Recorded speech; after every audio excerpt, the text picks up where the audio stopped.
Bonjour et bienvenue sur Conseil de sportif. Ce podcast est un podcast utile. Il a pour vocation à vous accompagner dans la pratique, vous aider à reprendre le sport ou simplement vous éclairer sur des questions que vous vous posez. Et pour cela, j'ai la chance de recevoir des experts, des sportifs, des pratiquants, qui pourront témoigner de leur expérience et de leur vécu. Ils sont avec moi pour vous donner des conseils concrets et des astuces.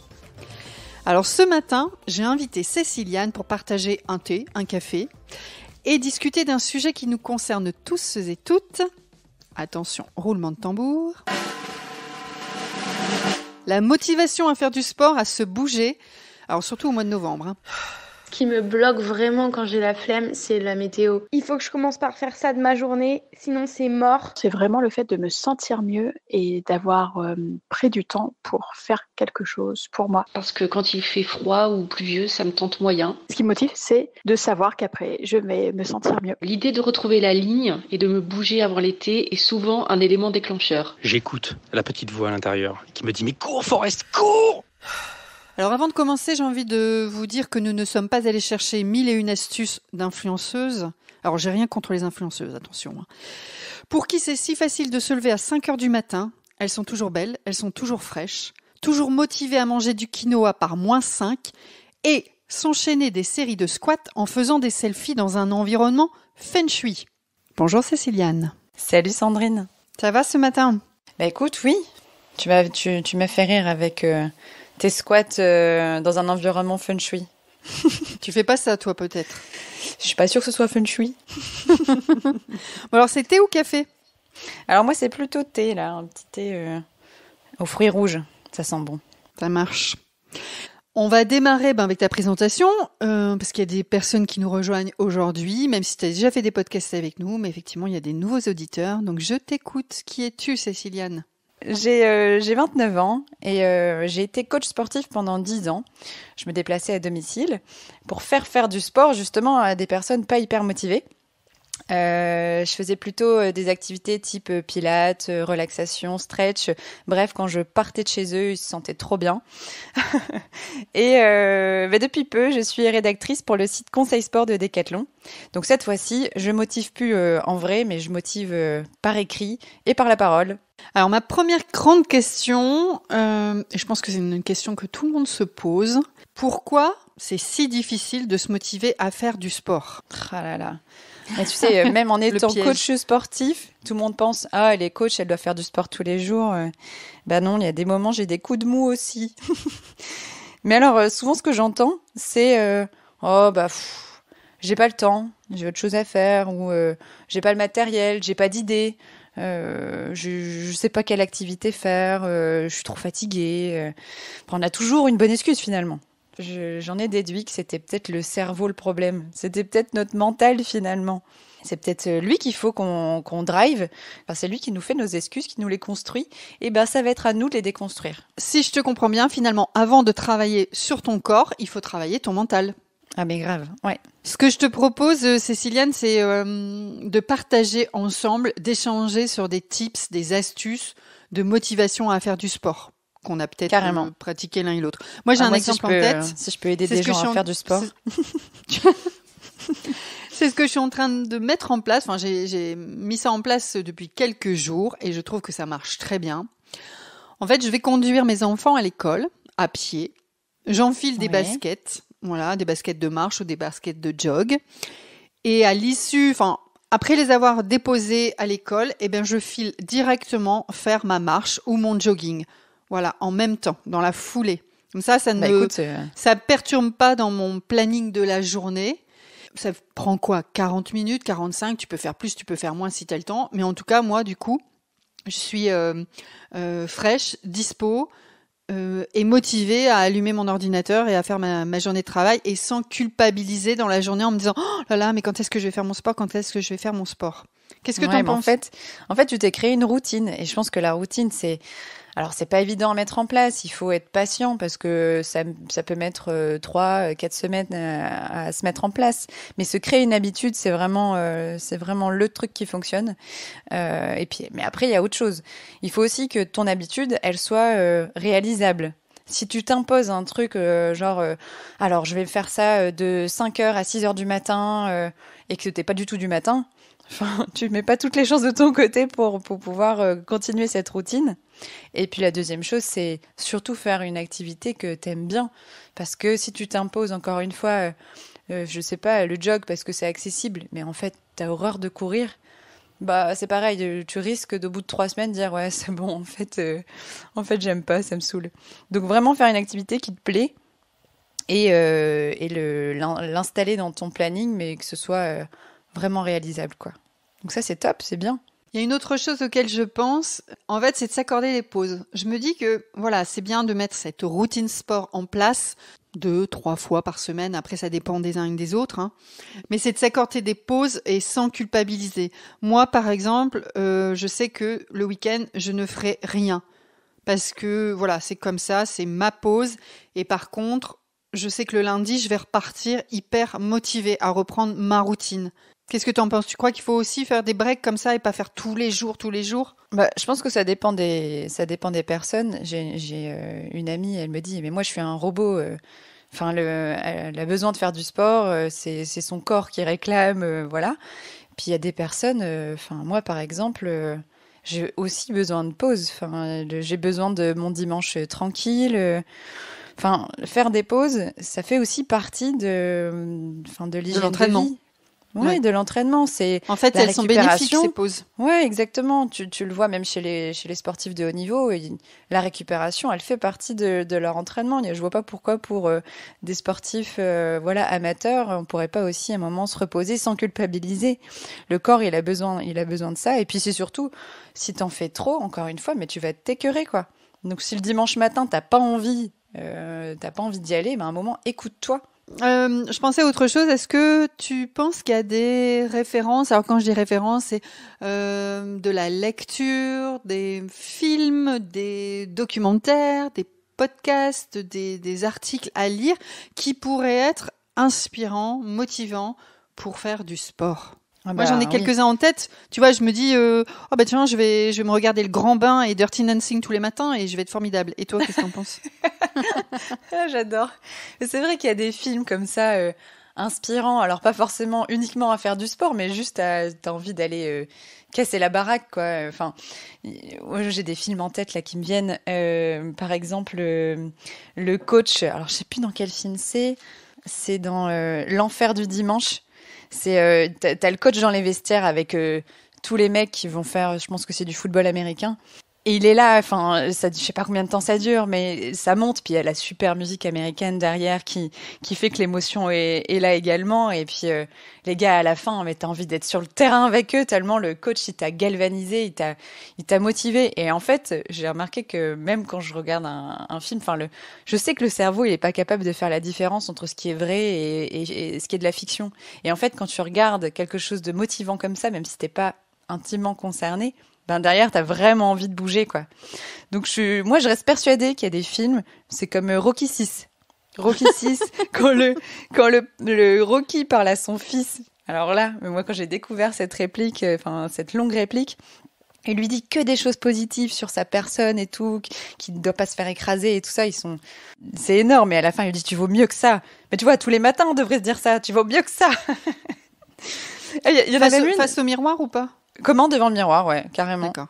Okay. Et j'ai aussi un truc rigolo qu'on peut faire tous les matins devant le miroir. C'est, tu sais, la posture dans Titanic. Les bras en croix, là, en ouverture. Et quelqu'un te cries porte ou... Tu fais comme tu veux. Si t'as la chance d'avoir un conjoint qui te suit, là, tu peux le faire, mais je suis le maître du monde, quoi. Ça, le matin... T'es sûr que derrière, tu peux enchaîner une super séance de sport. Moi, je suis l'artisan de ma propre vie. Exactement. C'est beau.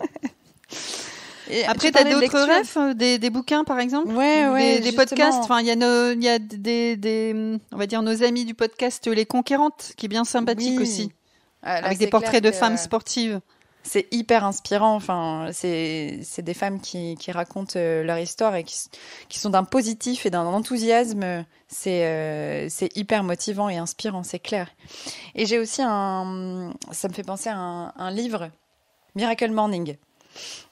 C'est un livre, un peu type recette du bonheur, mais il faut vraiment le mettre à sa sauce. Après, on peut prendre des petites parties. On n'est pas obligé de tout prendre à la lettre et de tout lire. Exactement. Moi, je l'ai testé. Prends ce dont tu as besoin.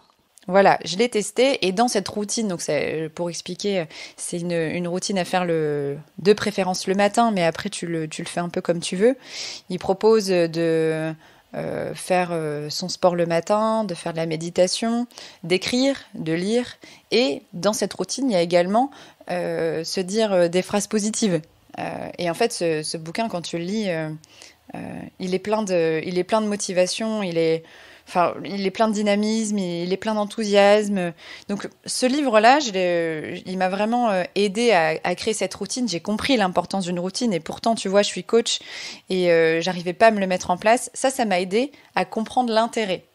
Après, j'ai essayé de le faire le matin. Personnellement, j'ai un rythme de vie qui me permet pas du tout de faire la routine qu'il propose. Donc, j'ai gardé les choses qui me plaisent, etc. Mais après, c'est adapté, hein. Tout est adapté finalement. Il y a des livres comme ça qui peuvent t'aider à au moins comprendre.